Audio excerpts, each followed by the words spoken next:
This will be a good one. It'll be a good one.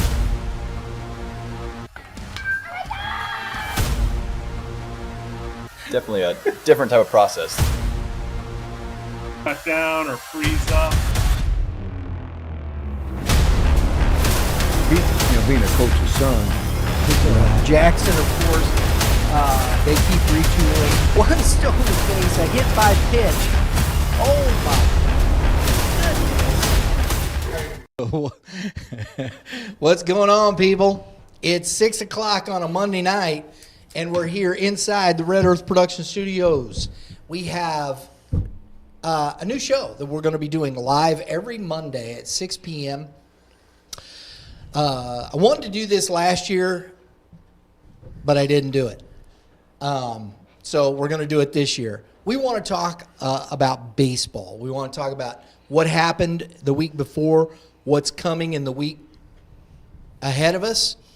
Look at some conferences, look at some rankings, talk about some players, and just kind of just an overview right here smack dab on Monday, because Mondays are Mondays. And I have a couple of gentlemen here to my, that's my left, that's my right, that came on to work with us this spring. Gentlemen to my right, I'll start with Mr. Evan Schenck from Warrenton High School in the great city of Warrenton, Missouri. Homegrown there. Homegrown? Yep, been there all my life. Born and raised. Yep. Love it. I like that. Do you like do you like the small town feel and be able to get to the big city? Yeah, it's nice. You know, you got everything right next to you. I mean, Walmart's a 2-minute drive from me. Obviously, you get back in Highway U's where everybody likes to live at back down in there. So, but it's everything's pretty nice. You don't got to deal with a lot of traffic unless you're after school and stuff like that. So, unless you're coming to St. Louis or St. Charles County, at least. Yeah, you get down here, and I don't know left from right. And to my left, big school U, right? Yes, sir. Vianney High School. There you go. See, I didn't even have to say it. He just jumps in there. St. John Vianney High School. Mr. Joe Hartke, thanks for coming on, man. These guys haven't done a live show before. Joe, you do a show, though, at your school. So what's the difference here? What we got here?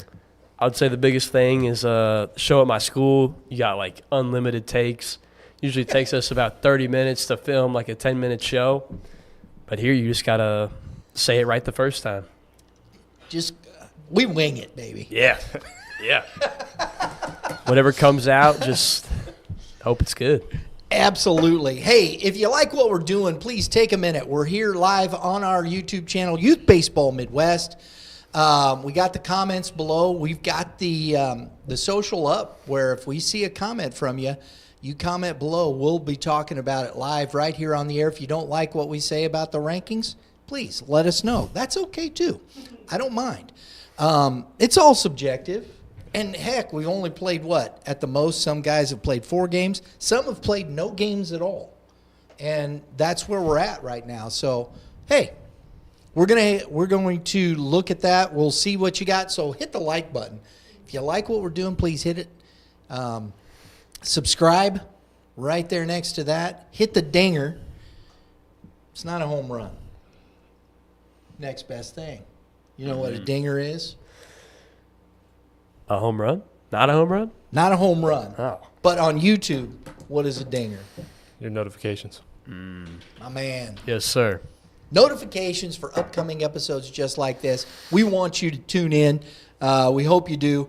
Hope you've liked what we've done over the off season with our winter workout tour. We had a great time with those events. Our winter workout tour is always fun. We get to meet new people, go to a lot of different places. We visited some. I loved going out down to Springfield, to Willard, Nixa. We were over to Pike County for the rookies. That was a lot of fun. We went over to the Rawlings Training Center. St. Louis Extreme, and what was cool about that, this is why I like what I do, guys. That St. Louis Extreme team, we had done one of our original club spotlights that we were doing. when we first started, and they were part of the St. Louis Extreme that were in that building.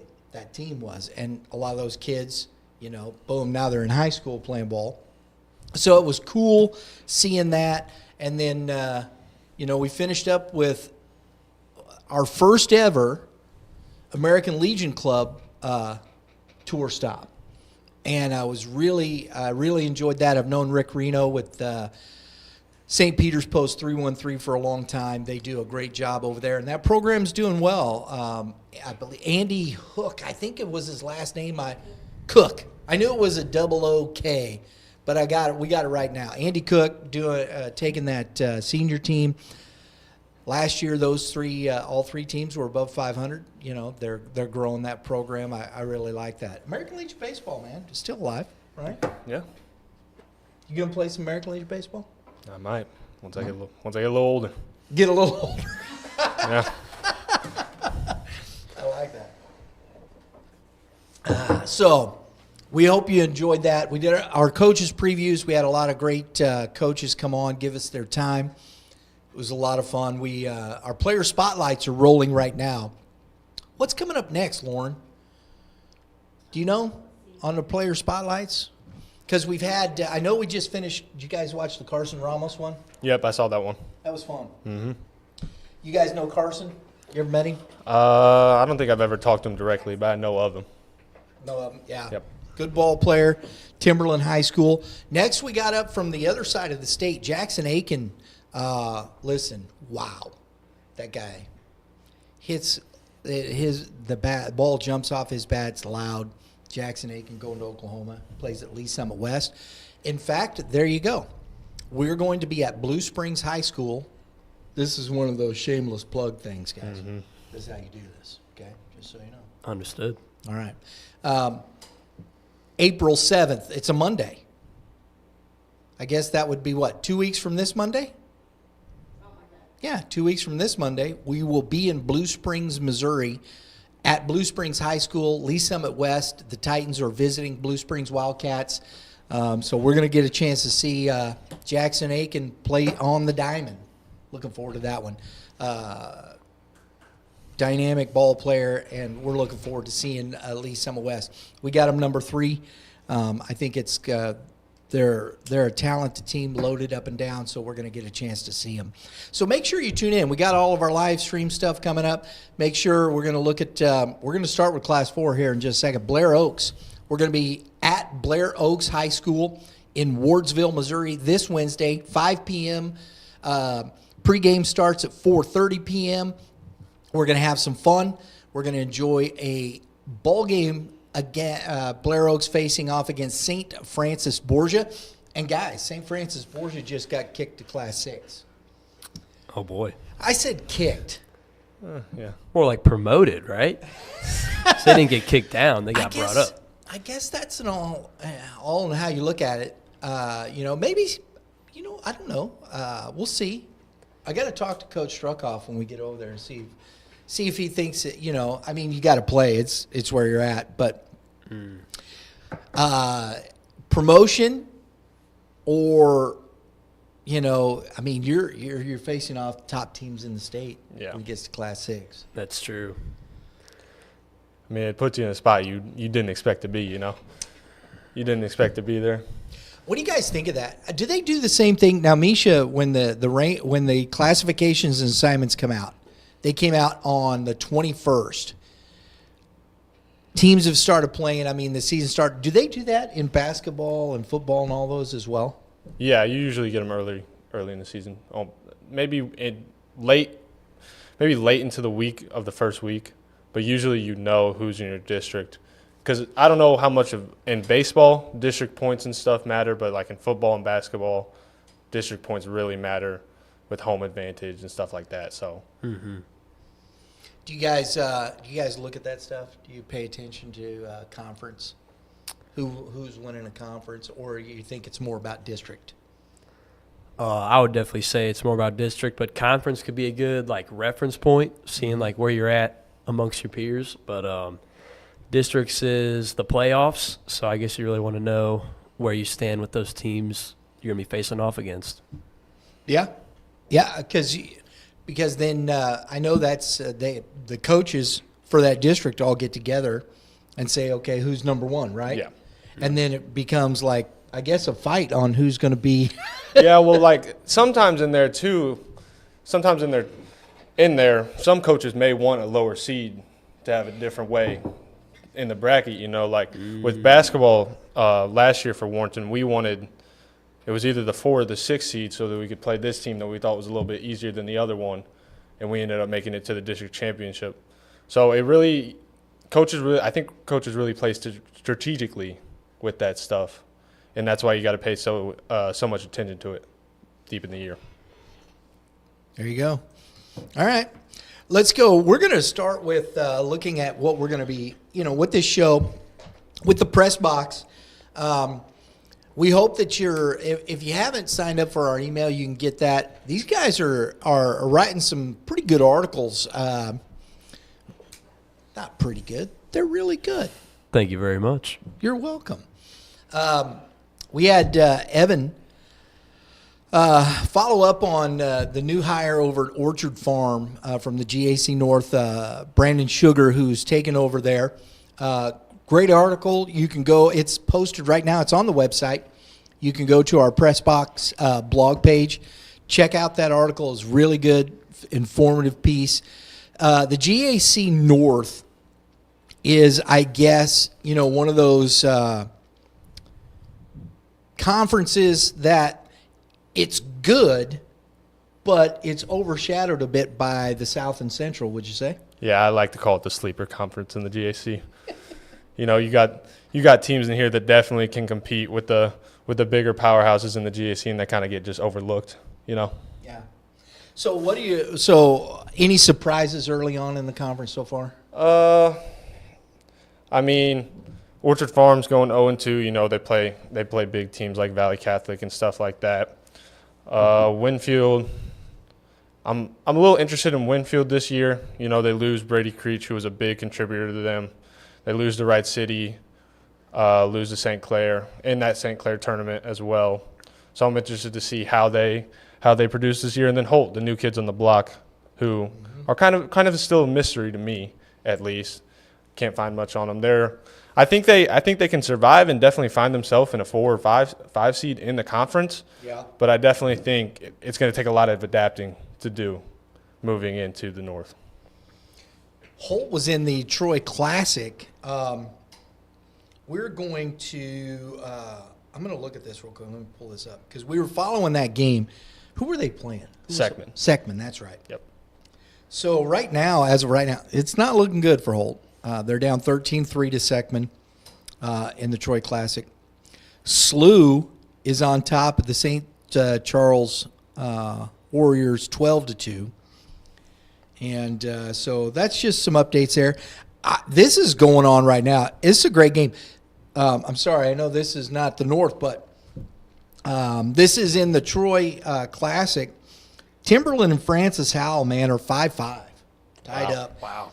Yeah, that is in the bottom of the 4th inning right now. 5-5. Timberland and Francis Howell. North Point North Point beat Troy earlier today. Fort Zumwalt West beat Union, the Wildcats 12-1, and Hannibal took down the Zumwalt Bulldogs 5-4. So Vianney took care of business. They're doing their thing. 10-0 over Oakville. Wow. Yeah. Yeah, I'm a little surprised at that score, though. I am. I thought, we had Oakville in top 20. They are struggling to score runs right now. I believe they are. I also believe they threw a top pitcher on their team against Vianney, and for those guys to put up 10 runs on them. Yeah. Well, we've talked a little bit about this, and so since we're here a little bit, we'll talk. The M.C.C. Vianney last year, everybody, there isn't anybody, I would say if you talk to the whole team and everybody, they know they underachieved. It's just a fact, that much talent. Now, I will, and you have to give way to this. They had injuries that really hampered them early in the year, but they just never seemed to be able to get over that, right? Yeah. So they lost a couple key guys, Ferguson with that elbow injury. And then I'm not really sure what happened, It might have been a locker room thing or morale might have been down. Who knows? Yeah, you don't know. Unless you're there, right? Yeah. Now, Ferguson's down again this year, right? I believe that's true, yes. So they got to pick it up a little bit. Well, it seems they are. It doesn't seem this year it's not. Does not seem to be bothering them at all so far. No, they're undefeated right now. That lineup with Jaworski, G.A.C, Benz, who else is in there? Those are the three off the top of my head that I know in the middle of that lineup can hit. Produce. Yeah. Oh, yeah. That can just hit. So Lindbergh's another one, 11-1 over Melville. As we said, SLU just went final over St. Charles West, 12-2. I'm not surprised by that, but I am a little bit. St. Charles West will have some bad losses here and there. Yeah. But then they'll come up and they'll have a big win. Yeah. I think they can definitely find them spot. Maybe even find themselves in the driver's seat of the G.A.C. North this year, just depending on how they play their cards. Obviously, in my preview, I talked about Coach Allen had said that they're really going to value that outfield and hope that it can take a little of the pressure off of those pitchers. So, as long as they stay defensively and work those bats, I think they should be all right. But, yeah, like you had said, they do get a little weird losses there. But I feel like that could be with every team unless you got the guys to do it. Now, mind you, this is Class 4, Class 6. Sometimes these things happen this way. And it depends on who you put out on the mound, right? Yeah. Especially in this game, right? And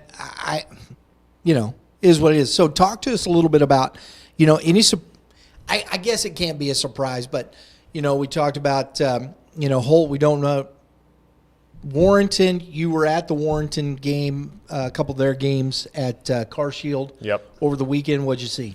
I saw them doing what they do, Carter Martin, he pitched 4 innings against Parkway Hills that first opening game. He had 10 Ks in that, building off of his freshman year, doing what he's doing.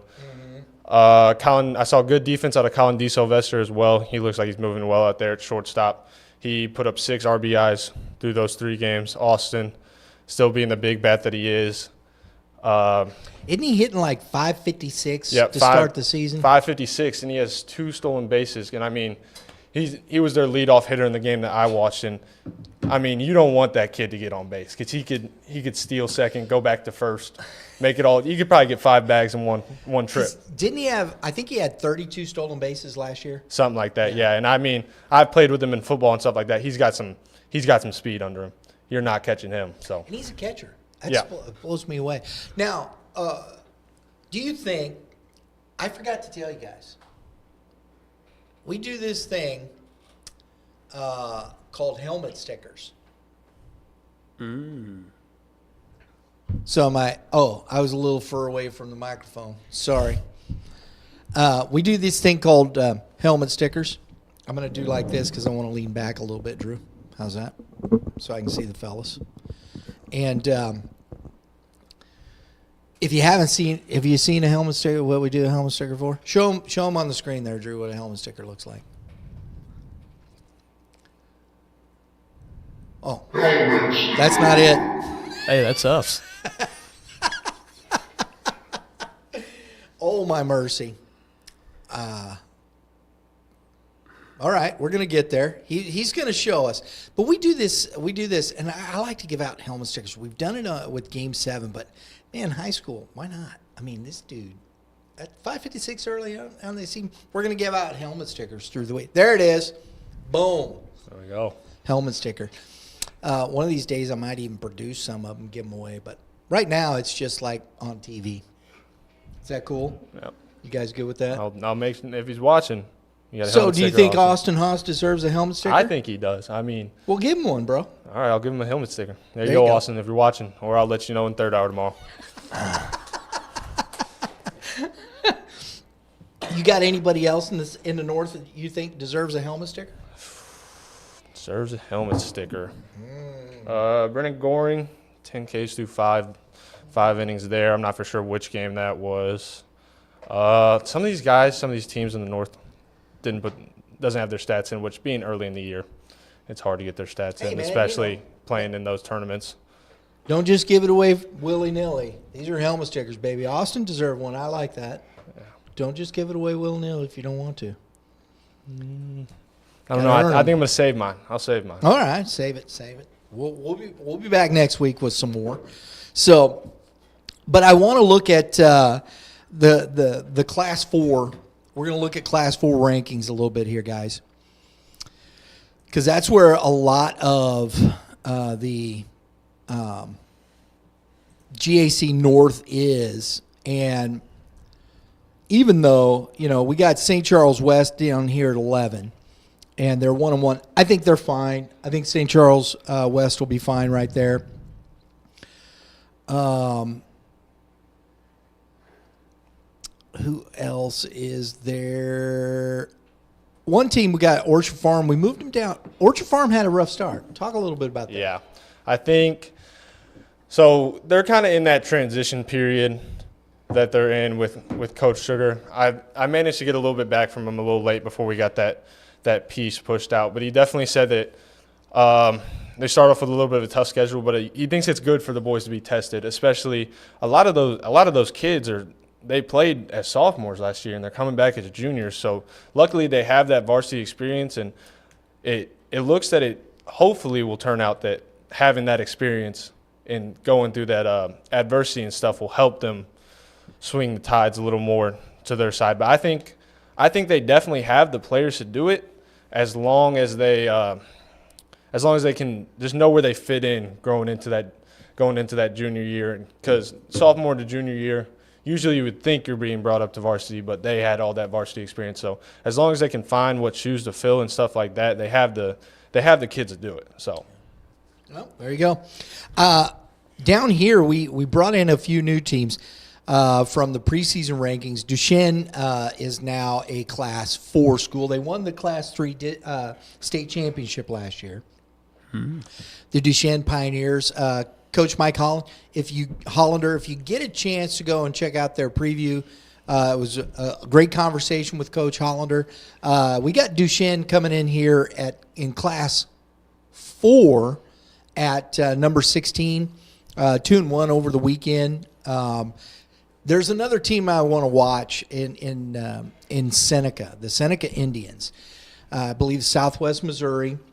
3-0 to start the season. They're over in Oklahoma playing some Kansas and Oklahoma teams, going 3-0 over the weekend. We had Seneca in the top 20 at the end of last year in Class 4. They're picking up where they left off. It'll be interesting to see. We'll talk more about Seneca as that comes around. Boonville jumped in, the Boonville Pirates, and then everybody else just kind of is what it is. We moved St. Pius X out. St. Pius X went to – that's one of the ones that surprised me, guys. St. Pius X they've been Class 4. They didn't win the state title and whatnot. They jumped to Class 5, so that must be an enrollment thing. Yeah. It's got to be. You don't just get bumped up for no apparent reason, right? Yeah. That's what I thought. Moberly Spartans at number 4 in there, 3-0 over the weekend. Of course, Blair Oaks at number 1. Go check out the rankings here. 2-0. We're looking forward to seeing Blair Oaks, Coach Mike DeMelia's squad. We'll talk a little bit about that here momentito. Also, though, released, I want to share this out. I always like to do this. Here you have the Missouri High School Baseball Coaches Association poll, guys, and the Class 4 rankings. So we have, and I don't go and look at this. This came out, they just posted this 9 hours ago. So I'll clarify. I feel pretty good about my stuff right now. Blair Oaks, Benton, Father Tolton, Moberly, right? Well, Class 4 top 4 is Blair Oaks, Benton, MICDS, then Moberly. So we disagreed on Tolton and MICDS. They have Tolton at 5, and I've got MICDS at 5. Right?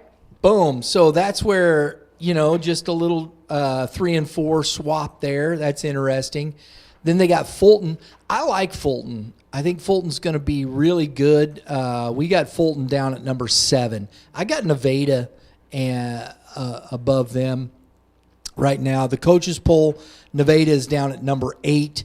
They got Duchesne at number 7. They could be, but I always think, I understand, it's a coaches poll. Duchesne, they're a good baseball team.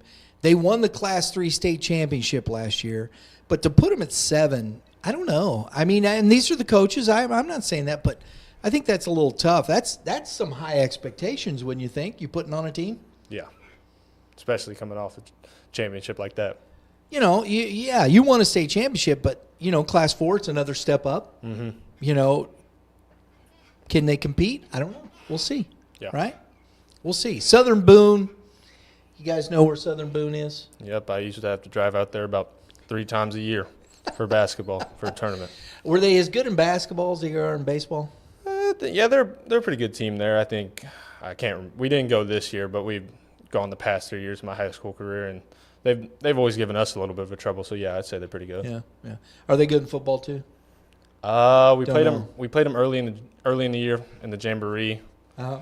Trying to recall, they're not bad at it by any means. They're not a bad school at any sport, I don't think. Warrenton though, where'd they finish in the high school tournament for football? For football, we made it to the semifinals and lost to Festus in a snow game. Yeah. In the snow. Yeah. It was a good and bad memory. You guys were Final Four team, huh? Yeah, we definitely made it. We usually we lose to Hannibal in districts, and this year we finally toppled over them. So that was a great feeling, and then had to travel out to West Plains. Well, speaking of that, Hannibal, we'll get to that because they got Waylon Anders. Mm-hmm. He's a stud. Yep. Yeah, absolutely. So then St. Charles West is at 10. They got Lutheran St. Charles down there. Central Park Hills is started off tough. St. Michael the Archangel, Logan Rogersville, Summit Christian, and Sullivan. Sullivan that's going to be, we've got him at 16. It'll be interesting. That's about the same right there. Logan Rogersville, Summit Christian. We got Summit Christian a little higher in that respect, but that'll be interesting to see. Go back to here. Go back to home. There it is. All right. So that's a start there with Class 4. We're going to talk a little bit about some Class 5. Now, I know Warrenton is Class 5. St. Charles moved to Class 4 as well this year, so that'll be interesting. But let's get over into, Chaminade. You just wrote that article there in Class 5. Talk to us a lit'll bit about that. What'd you learn from that, man? Yeah, so looking into Chaminade, we see that they had a rough season last year, 5-22. They have a lot of young guys. So last year they had a lot of sophomores producing for the team, and all those guys are coming back, hopefully bigger, faster, stronger, like I was writing about.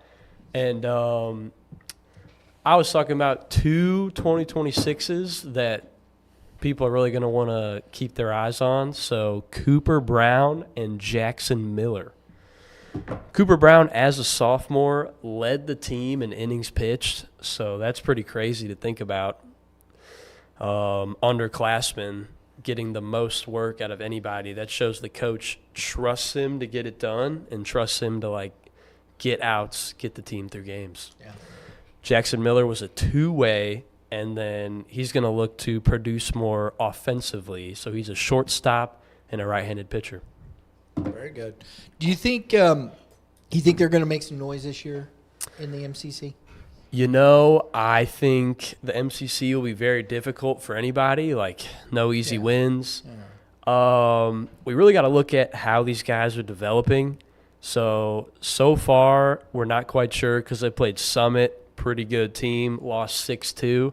But I think we got to look at how they perform against other good teams. So this Wednesday, they're going to play Lafayette. Oh. Pretty solid squad. Yeah. And if they can not get killed, maybe even make it close, possibly win. How are That'd they be crazy. competing, right? How are they competing? Yeah. That's what we need to see.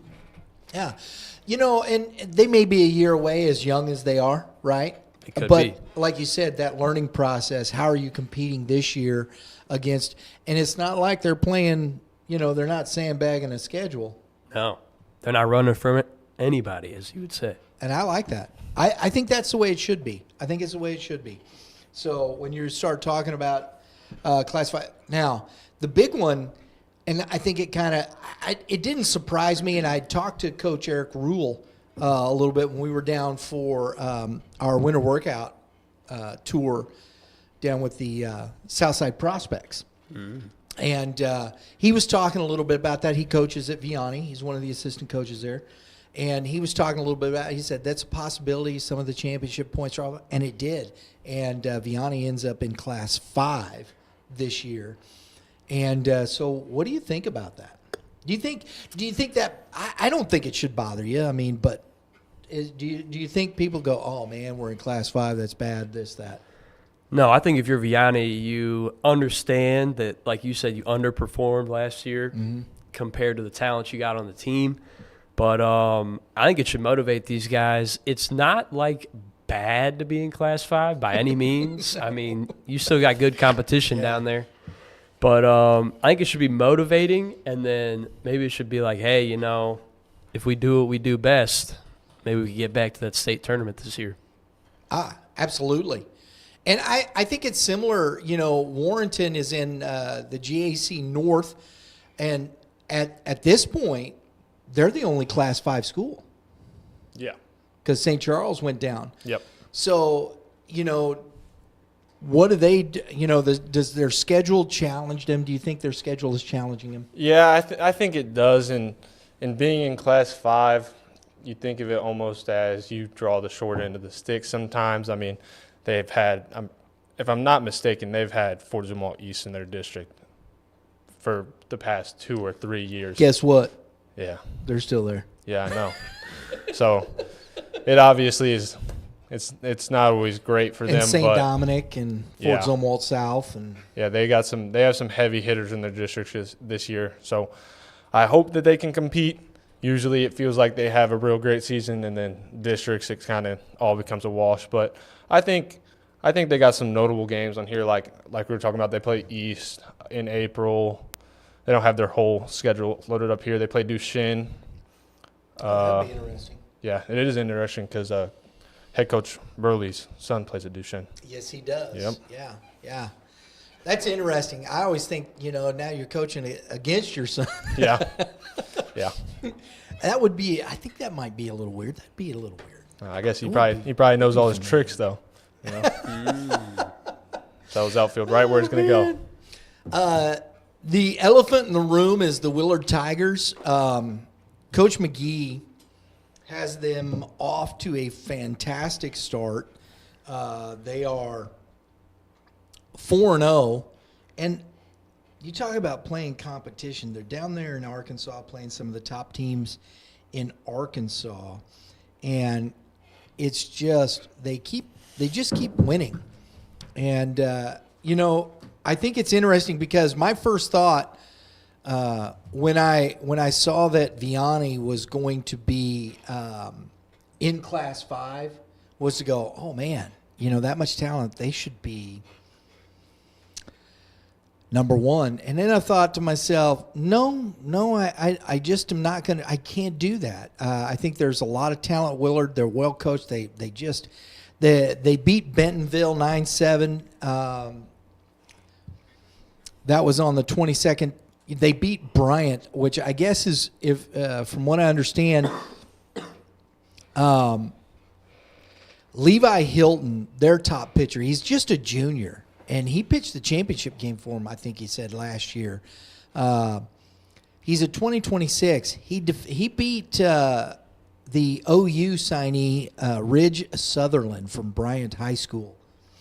Hilton went 5 innings, 10 Ks, no runs. Wow. Do you guys think that deserves a helmet sticker? Yeah, I think it does. When you're beating the OU signee? Yeah. Yeah, go ahead and do it. Give it to him, Drew. That's a shout out to Levi Hilton, man. That's getting it done. And so and that's the thing, as good as I think Vianney is, I think Willard is that. These are a couple of really dynamic programs. I think they do it right. When we were down there with Willard and working with on the winter workout tour, what they do with their youth program, it's just amazing what they are able to accomplish. And it's not like listen, Matt Angel at shortstop is really good. Do they have any D1 signings like this? I don't think so. I think they probably could, but I don't think nothing like that. And so you go out and put up 5 runs on an OU guy. Yeah. So that tells me I'm going to leave him at number 1 for right now. I mean, until otherwise indicated. So shout out to Willard. They keep rolling, getting that done there. And I think when we're talking about Class 5 schools, Union is another one. Now, they got beat up today by Fort Zumwalt West. Not surprised. I don't know how, who pitched against them. I guess we could look, but I'm not going to pull that up right now. I saw Casey Griffin, guys, on, I think it was Friday night. Yeah, went over there Friday night. They were playing Troy. Casey looked really good. The top of that order is really good. They were 3-0 in pool play. Ran into Fort Zumwalt West, which one of the top teams in Class 6, just really good. But I think Union can make some noise in the Class 5 playoffs. I think in their district, it's going to be tough to get out of that district. They're in a brutal district with, I don't even think they're in with Pacific, but I think it's like Capital City, Jeff City. Trying to remember else who's in there. I can't off the top of my head. I should have pulled up the Misha. Lauren, can you look at that for me? And tell me who's in that district with Union in Class 5. So I think that's going to be interesting. But I like Union. We've got them. I moved them up a couple spots to 11. What do you guys think? I think they can definitely compete this year. Yeah. Yeah. Yeah, I do too. I think they have another. I think it's Logan Hansel is the other kid that they got another arm in there that they look pretty good. In fact, yes. In their district? Yeah. You got Camdenton. Camdenton, yeah. Capital City. Helias. There you go. Jeff City. Marshall is Warrensburg. And who else? Washington. So that's not an easy district there, guys. Not an easy district at all. But Union, yeah, Logan Hansel is the junior that they talk about. Trenton Kosman at the top of that order. They have some guys that can swing the bat that I saw. I think it was,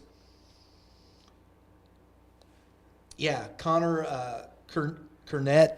They pronounced it, but it looks like Kernett, N-U-T-T-E. I don't know. Shortstop, he looked really good. Defensively, they played very good baseball. Got whacked a little bit today, but it'll be interesting to see how they come through with that. So Class 5, I think we're going to be in pretty good. Vianney, I got at number 2. Union there. Another one we already talked about Warrenton. Jeff City has jumped in there with a 2-0 start. They look good. The Lions, Zumwalt East is another one. I had Ladue in this spot, okay? Mm-hmm. But Zumwalt East went and swept Ladue, and not just, by a run or two, but swept them right out the building. Mm-hmm. And so I swapped places. I think, that warrants that. You're at the top there. I think that I thought that was going to be an interesting thing for Zumwalt East offensively, replacing the bats that they lost. But, man, they scored up some runs. So it'll be good for them. See what gives there.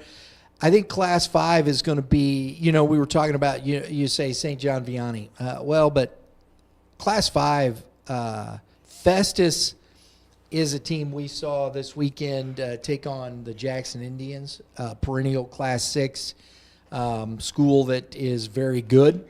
And Festus beat him 3-1. So that's now that was at Festus, in their house, It'd be interesting to see if you travel down to Jackson, if that would be the same result. I don't know. But Jackson has a great home field advantage, great venue there. Really enjoyed. We were down there last year live streaming the CBC game, which I believe Jackson won. They have good home field advantage down there. And the hospitality, I must admit, that's some nice folks down there. Nice. Yeah. It's good to hear. Southern hospitality. I know it's like southeastern Missouri, but I guess that's south. It's still south to me, right? It counts, yeah. I mean, That's what I think. So we're looking at this now again for the Missouri High School Baseball Coaches Association, their rankings for Class 5. Look at that, Willard and Vianney. They left Willard at number 1. The coaches did as well. So I thought that's interesting too. I just saw this today. This was after, I don't look at these to influence mine. I go by my own thought process. It's me. It's what I think.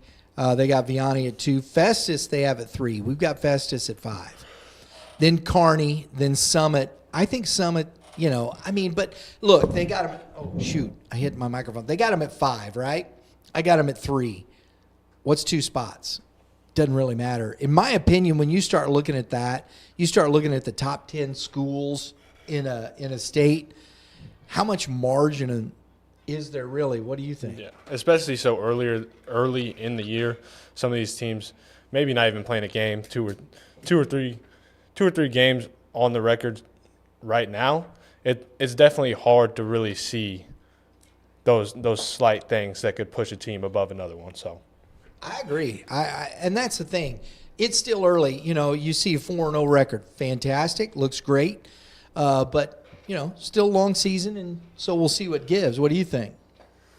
No, I certainly agree. I think everybody's really close together at the start. You just go off talent. Who do they have? Who are they returning? Who did they lose? That might leave a big gap. Yeah. And you can look at that. You can make some rankings, but it really comes down to how each guy comes into his role this year. And that's a fact. I like that thought process because I think that's something maybe we don't think about as much, the different roles that guys play in. And will they accept that kind of role? Mm-hmm. Will they get the morale going in the locker room? Maybe they get moved to a different position?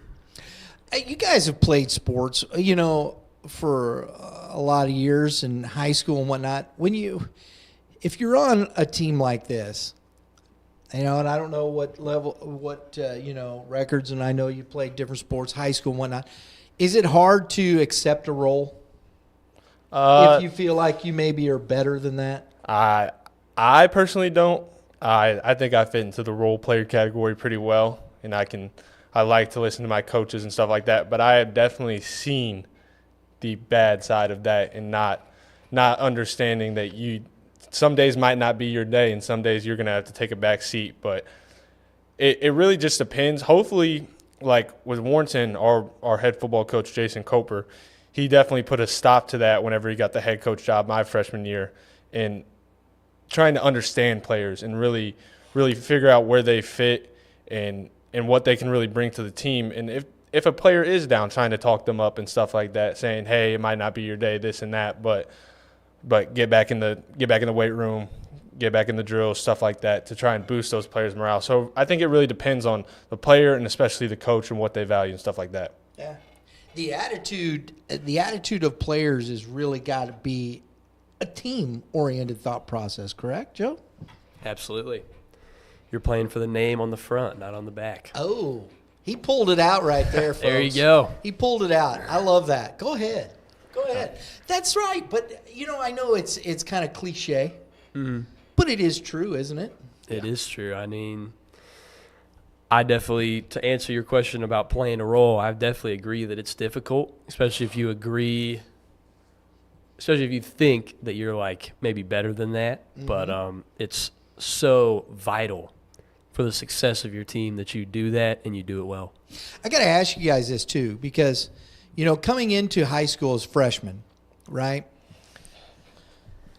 you might have ideas about, hey, I'm gonna go make the team here. I'm the shortstop. I'm the dude. I'm the man. I'm that guy.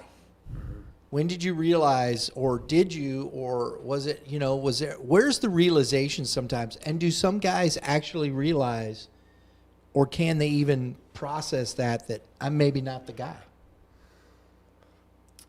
I'll be honest with you, Brian. Freshman year, I kind of came in not knowing how good I could be, not thinking I was maybe going to make the team, but then I surprised myself and did. Oh, there you go. I would definitely say it was more my junior year when I had that realization of all my buddies and my teammates are making the transition up to varsity, and then I was kind of oh boy, I'm not sure if I'm going to be a big guy. I might be more of a role player. I might even not play. Right. So what was your thought process to that? And there's a lot of guys, and I think we don't talk about this very much because everybody wants to be the dude, right? Yeah. That's cool, and I understand that. But and I hope I don't mean to put you in a bad, but I think it's a good conversation because I think there's more people like that than not, because not everybody's going to go on to play at big school U. Mm-hmm. If you want to continue your baseball career, I think those are decisions you can. And I think if you're going to college, might as well do something, right? If you want to continue to play ball. But, those are the decisions that you kind of have to make as far as that's concerned and what you want to do in your life, right? Yeah, I mean, definitely what you say with the thought process is kind of expand outwards and try other areas of things. So something I made sure to do when I realized maybe I'm not going to be a D1 athlete one day, I was hey, I should try new things. And I'll be honest, that's how I ended up doing something like this. And it's really cool. I mean, this is just like playing a sport. It's just a little different. This is like Division II. Yeah. I'm sorry, man. Yeah, it's okay. I mean, we're still involved. We're just on the other side of it, Yeah, that's good. Nothing wrong with it. I'm okay with Division II, but we're going to try to get to Division I. That's the goal, right? There you go. Yeah. How about yourself, your experience? Because I know we've talked a little bit about that. Yeah, so my biggest regret, one of my biggest regrets is that I quit playing baseball in second grade. I wish I was out there with the guys. Oh, boy. Broke my finger in T-ball. Never went back, Never went back. Playing. You broke my finger. Never went back, But, for me, my freshman year, our football team was bad. It was really bad. And we didn't have good seniors. We didn't have good culture. And me, I got thrown into the fire. I started the very first game, varsity, at left tackle. And I'm not a left tackle. Oh, my goodness. So a lot of my class got thrown into the fire in football. And yeah, it sucked at that point, but it built us up so much to be where we are our senior year. And we had 20 seniors this year, we have 20 seniors, but now a lot of those juniors, they don't have any varsity experience. They don't have any time, and they've had to take a back seat. And this upcoming next year, they're going to have to learn how to step into those shoes. And a lot of them have been great about it, especially in football. You got your scout during practice. And a lot of those guys, they pick up on stuff, and coaches make sure that they pick up on stuff and like that. On the basketball side, I didn't get to start until junior year. And then this senior year, I dealt with some injuries and kind of took a back seat, which at the beginning I wasn't liking to it because that's not what I chalked my senior year up to be. I definitely wanted it to be a little more. But as the season progressed, I kind of awoke and was like, well, this is what it's going to be. I might as well make the best out of it, cheer on my team and stuff like that. And that's where I think I fit into the role player a little more because at the end of the day, I know that I'm not going to be a Division I or go play college sports because that's not really what I ever thought for myself and what I really want to do. But at the end of the day, after high school sports are over, it's not going to mean anything to me 20 years down the line. So really making a fuss over it isn't going to change my life. And that's what hopefully some people will start to learn. It is fun to be the star. It's fun to score the game-winning bucket or the touchdown. Or 40 points, right? Yeah. So, and with our baseball team, we lost 5 all-conference seniors, but we also do have a lot of experience, but a lot of new guys stepping into those shoes this year, playing those roles. So What do you, and I think that's a great conversation too, in the sense of, difference in Warrenton. Even though they're a Class 5, you guys are at kind of the bottom side of that. Yeah. Whereas Vianney, size-wise, you guys are probably a Class 4 school enrollment-wise, but yet you have this juggernaut of a baseball team. What's, the differences in these experiences, going from a small school, a lot of the football players, how many football players, basketball players are playing baseball? So, like guys like Austin Hawes, Mason Thompson, they both play. Yeah. They both play And football. Mason Thompson's going to play football, I think. Yeah, right? he's going to Missouri Valley Yeah. to play football, which is interesting. I thought Austin, being G.A.C. North Player of the Year, he's had. I think he's had All State last 2 years. He was our guy. He was what we went to when we knew we needed a score Needed a or some play, yard. right? Yeah. And he was such a great leader for us that it surprised me to see him go play baseball. But at ECC, he joins Cannon Hibbs down there, who graduated, Ben Peth, who graduated last year. So I think he's going to go thrive down there with them. And I think baseball, him playing it at such a young age, because he didn't start playing football until late middle school. I think his heart really always stayed with baseball there, and that's why he's choosing that. That's what I think is interesting, especially with Warrenton and the G.A.C. North, St. Charles West, Winfield. There have been some outstanding players that have come out. Just you talk about Ben Peth, Cannon Hip. That kid could rake. Yeah. And you talk about right now at St. Charles West, Brennan Gehring. Yeah. Just a stud. You talk about at St. Charles West, he's pitching at Linwood. You can go watch him pitch right now. Josh Newell. Mm-hmm. Josh Newell's getting it done, having a good season there. From what I saw last time I looked. So I don't think, and I think this is the interesting part of all these schools, Class 4, Class 5, is they got to piece things together. Guys playing 3 different sports, 4 different sports sometimes, 2 different sports, and making all those things mesh together. You got to have the opportunity. Yeah, and even you got to have athletes. And Austin and Mason have also tried to dual sport track. Yeah. And usually it does not work out. It does not work. The schedules do not work out. But that's something they've attempted to do, and that means that they're putting even more work on top of what they have. So the injury didn't. Nope. Austin took that hit. I think it was on the backswing. I can't really remember. In the moment, I was kind of just like, oh no, He's freaking out. Oh no. My I was knee's like, going down, man. I was like, oh no. But I think it was on the backswing in their jamboree against Liberty.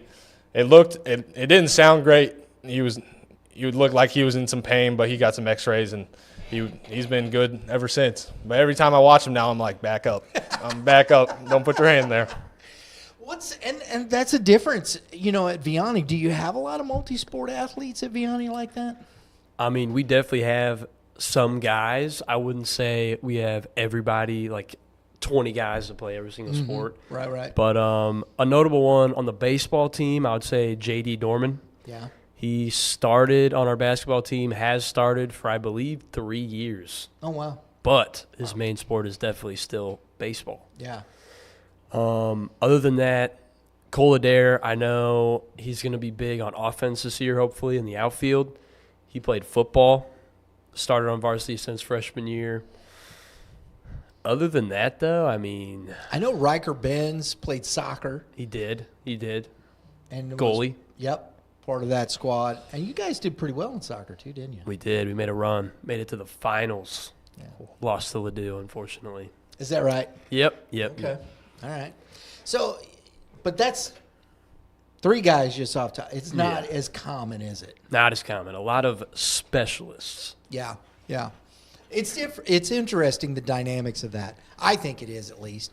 So that's a little bit of look at Class 5. We're getting kind of just a look here. You can go check out our rankings, youthbaseballmidwest.com. While you're there, you can check out these 2 guys. We got our YBM Pressbox. Our blogs are up. A look at the new Orchard Farm head coach, Brandon Sugar. There it is. I'll spit it out in a minute. Chaminade Red Devils, youthful 2025 season. We got those on display as of right now. We've got some cool stuff going on. Class 4, we're going to finish with our Class 4. We did Class 4. I'm losing my mind. Class 6. Dun, dun, dun, dun. Here we go. Big dogs. The big dogs are in the building. And the Troy Classic, I got to talk a big shout out, Justin Rogers. They do this every year. It's a great tournament. There were, in Pool A, Troy Buchanan, Holt, Fort Zumwalt South, and Union. Union winning that pool.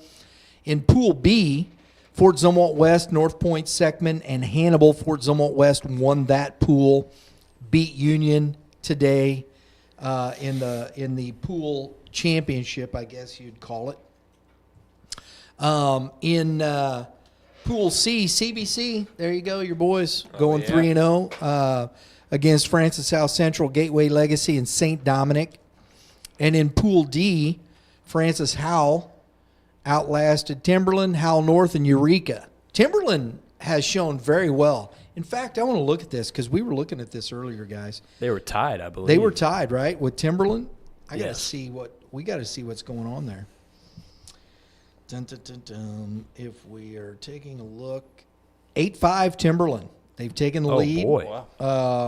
It is in live look-ins. We're live looking in. 8-5, top of 7. So France South Central is the home team. So they got one more at bat. Ramos is on first base with Hayden Post at the bat. Hayden Post was 0 for 3. Let's look at a little box score here. I love this stuff, man.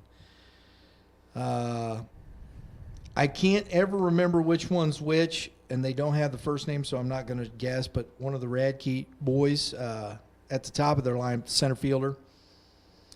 The shortstop hitting in the two-hole, 2 for 4 today, 2 runs scored for Francis South Central. Ethan Chiodini, he had a great year last year, coming back again this year. 1 for 4, 2 RBIs. Look at that, man. Richie Swain DHing. The big arm. Going 1 for 3 with an RBI and a run scored, man. Love that. Oh, we got to give Richie a helmet sticker for that. Go ahead. Big shout out to Richie getting it done on the offensive end, man. I love to see that. Going to Mississippi State for his arm. He probably won't, he's probably enjoying swinging the bat in high school, right? One last season, right? Platte County over there. Platte County Pirates, one of our top teams in Class 5, guys. 3-0. It doesn't say who they're playing, so I'm not quite sure. It just says to be determined. I don't know I've never been to that high school. No. You guys been to that high school? To be determined? Never heard of it. Okay. I haven't either. We already gave some scores.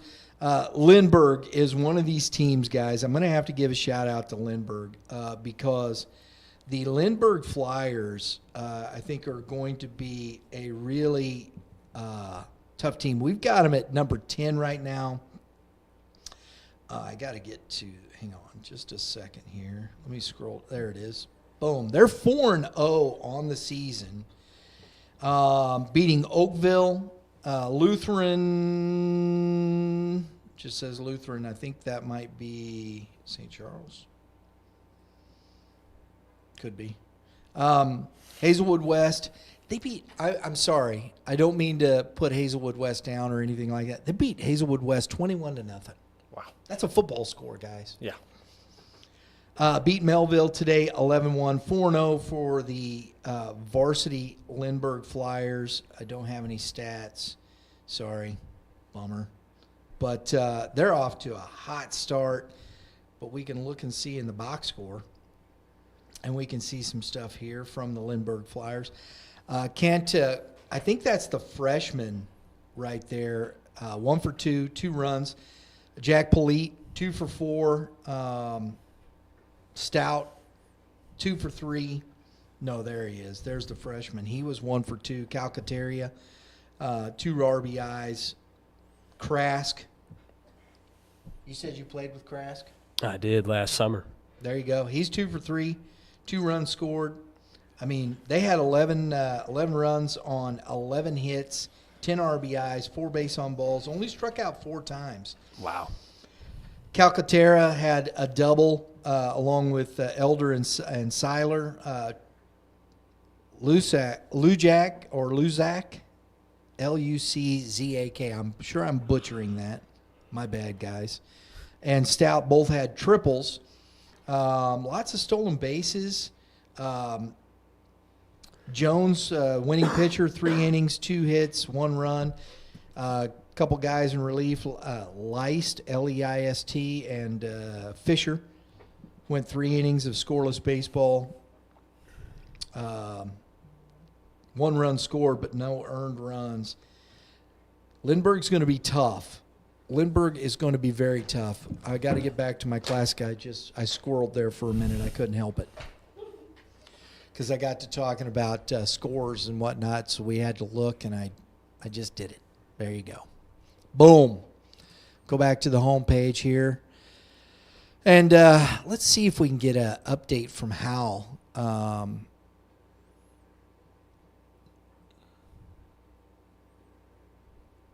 35-minute Vikings win. The Vikings, Hal beat CBC. Doesn't say the score. 5-3. Okay. Thank you, Drew. So Hal is, so let's see. What does that end up being? First place winners. That will be Hal and Fort Zumwalt West. You guys want to see my shock face? Yeah. That's it. Oh, my goodness. I'm shocked. I'm not shocked. That's it. So the championship game is Tuesday, March 25th at Troy Buchanan High School. You guys want to know where I'll be tomorrow afternoon? I have a guess. Warrenton versus Washington? No. No. No, I will be at see, because here's what's cool. This is what's interesting to me. Fort Zumwalt West, we'll be at Fort Zumwalt West April 8th. France Hal will be visiting first. So here's a preview of that first G.A.C. game of the week. Wow. It's going to be interesting.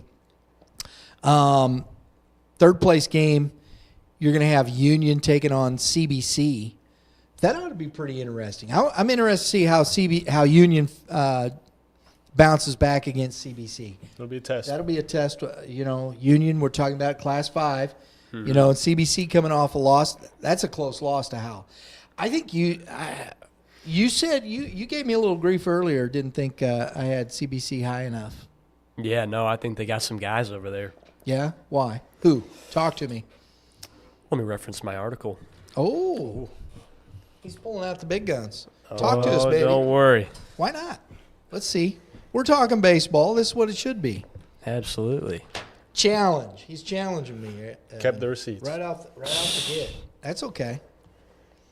I should be challenged. All righty. So, definitely last year they had some success, 23-17. Mm-hmm. But I do not believe they went too deep into the playoffs. No. But a couple guys I like to watch. Reed Hunter and Anthony Toko had some good years on O. Mm-hmm. And then a pretty fun young guy to watch is G.T. Taylor.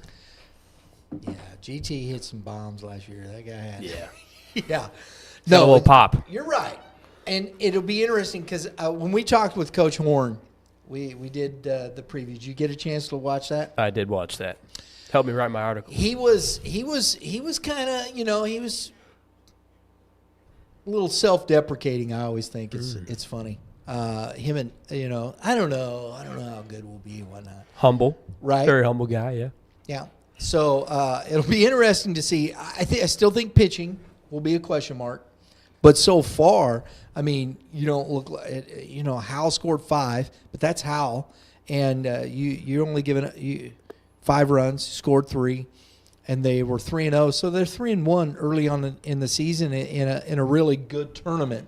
Yeah. So, I still think they're good where they're at 13. We'll see how the pitching holds up when they get into, a little more. I I know they're not going to. I think they're going to be. I'm not sure if they're in the Midwest Classic this year. I got to look.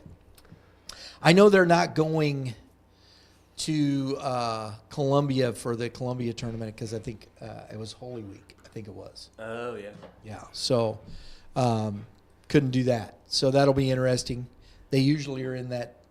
Those are the three big ones that I look at: Troy Classic, the Midwest Classic, and then you have the Columbia tournament.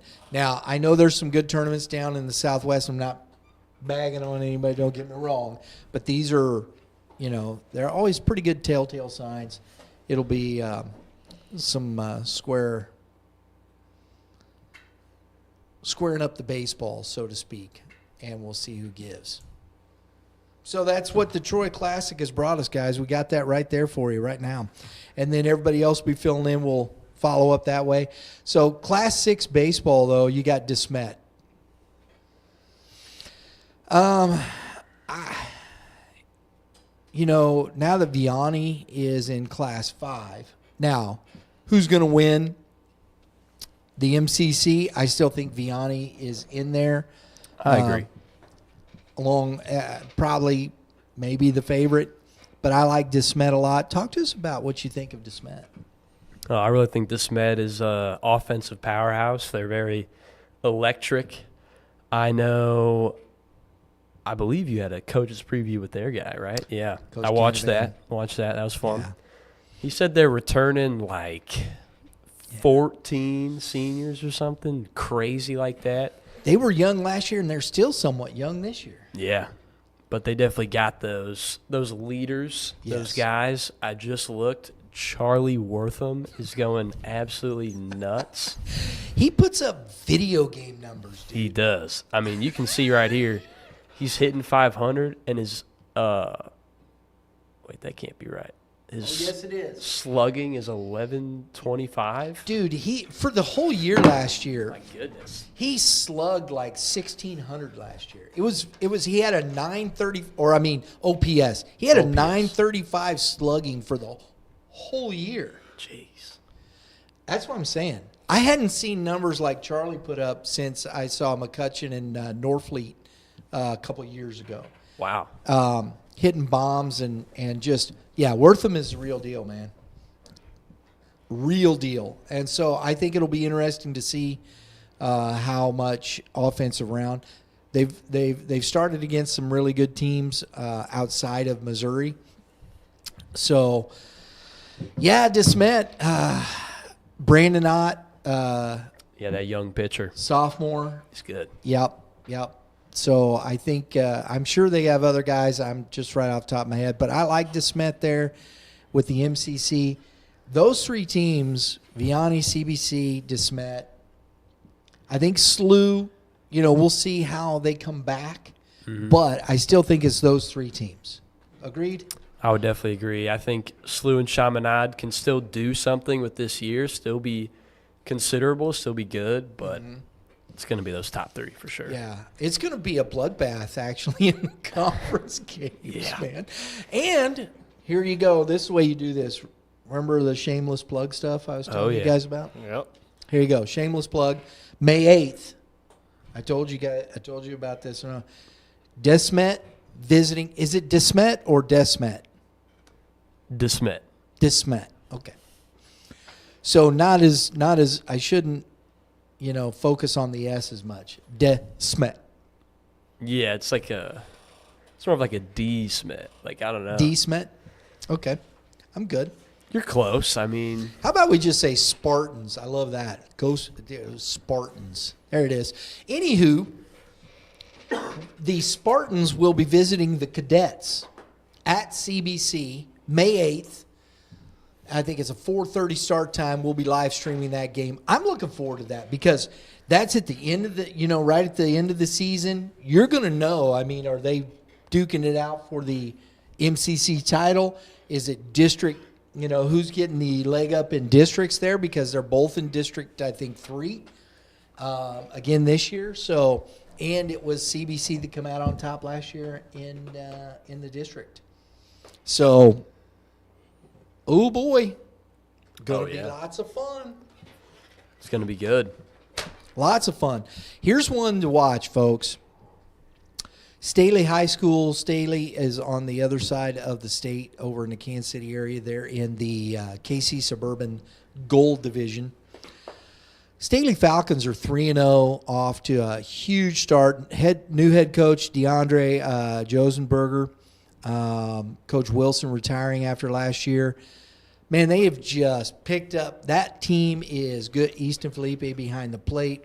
Brody Earlbeck. We have Brody Earlbeck. We haven't done the spotlight. He's not been up yet, right, Lauren? Going to check that out. We got Brody Earlbeck going to Iowa from Staley on a player spotlight. April 3rd. See, another shameless plug. There you go. That's what you guys got to do. You got to do it, man. Check that out. I love talking to these guys. This is a good team. Staley's one of those that I don't know how many people are talking about, but you're going to have to be very careful. I think they could give Lee Summit some work. Lee Summit West, I should say. So, Eureka, I got the chance to see. I saw Ben Lackey pitch yesterday. Ben Lackey pitched very well for Eureka yesterday. They have a lot of arms. A lot of talent on that team. Lost a squeaker to Francis Howell yesterday, 3-2. I like Eureka a lot. Again, I'm doing it live stream April 9th, right around the corner. It's a Wednesday. It's part of our opening salvo. We got Blair Oaks starting this week. Then next Friday, a week from this Friday, we'll be at Baldwin Athletic Association with Webster Groves and Kirkwood. And this is what's cool. I love this. Dave Wiggins, been on our show a lot, contributing. And then Max Spitzmiller. It was really fun watching this. Max played baseball with my son early on when they were like 11, 12, 13 years old. So it's cool to see this young man coming back from college, now a head coach at Kirkwood, doing that work. I think it's so cool. We're going to be live streaming that game there. Lots of fun. So looking forward to that. Saturday, the next day, we'll be live streaming the Midwest Classic. You never know. Maybe it's another Fort Zumwalt West Francis Howell matchup. Yeah. Who knows? I doubt it, but you never know. And then we'll be on Monday. That's at Blue Springs, Lee Summit West. Tuesday, back here, G.A.C. Game of the Week, Fort Zumwalt West hosting Francis Howell. It's Wednesday, April 9th, Eureka hosting Lafayette. Great week of baseball there, guys. I mean, just bang, bang, bang. Class 6. Lindbergh is one to watch there, I think, at number 10. I really do. I like Lindbergh. They've always had a pretty good program.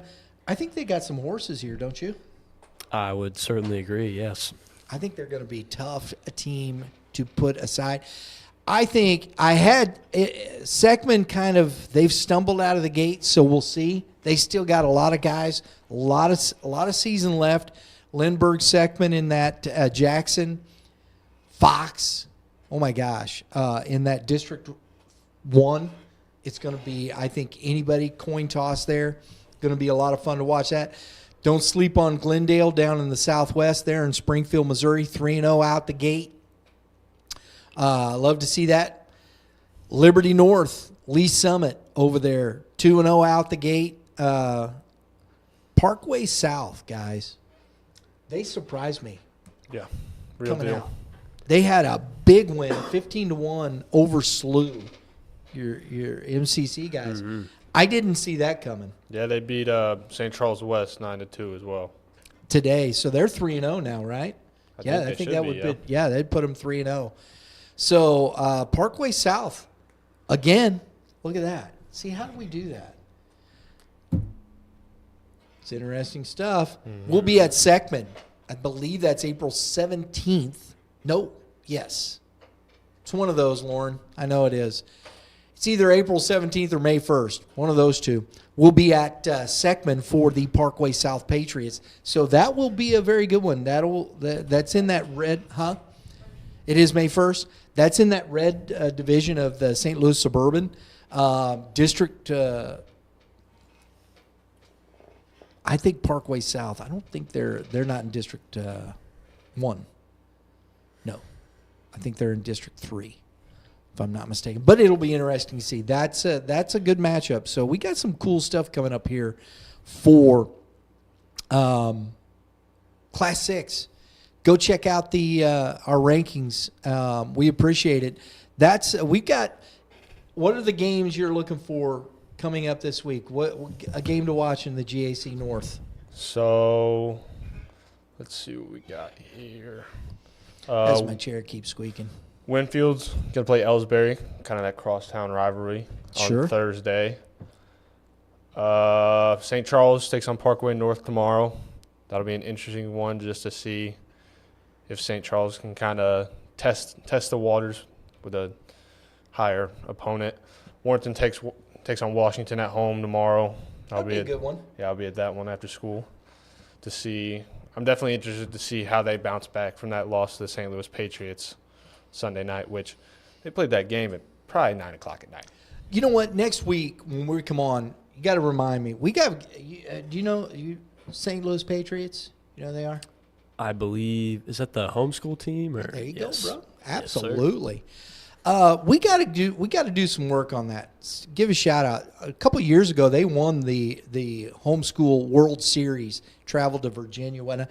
Yeah, this is a good baseball program, and we got to give them some love.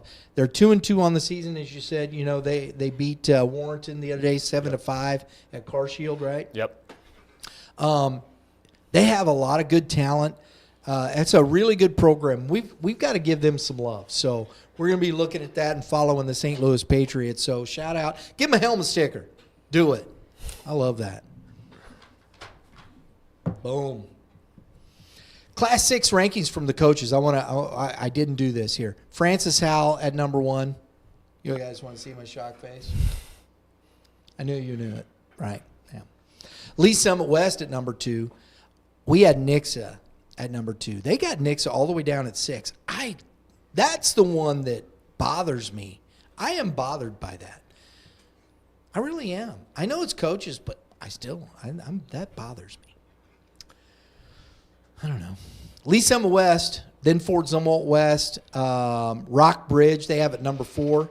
We got them a little bit further down, so we'll see. Staley, Nixa, Eureka, Glendale, Blue Springs South. I think Blue Springs South is going to be good. Lafayette.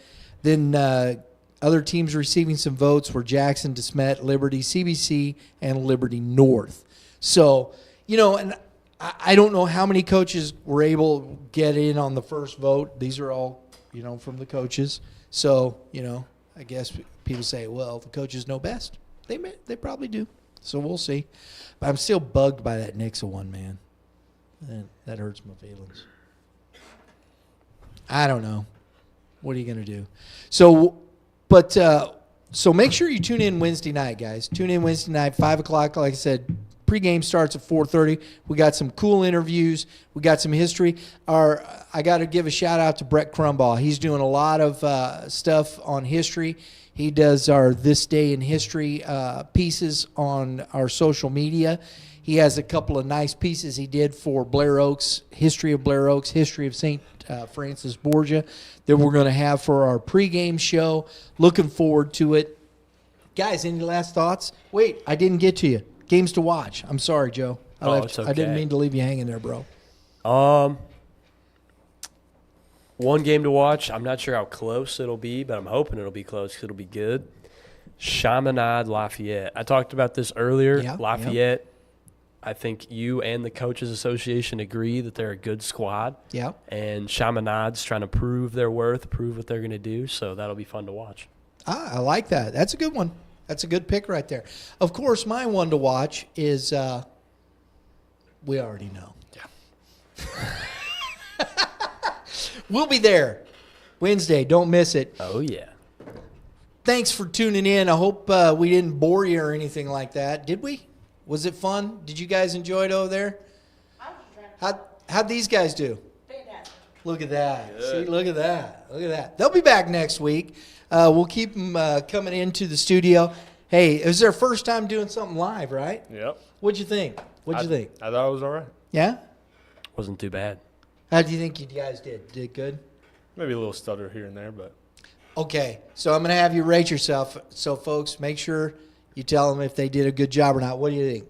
Best of 10, probably like a 6.5. 6.5.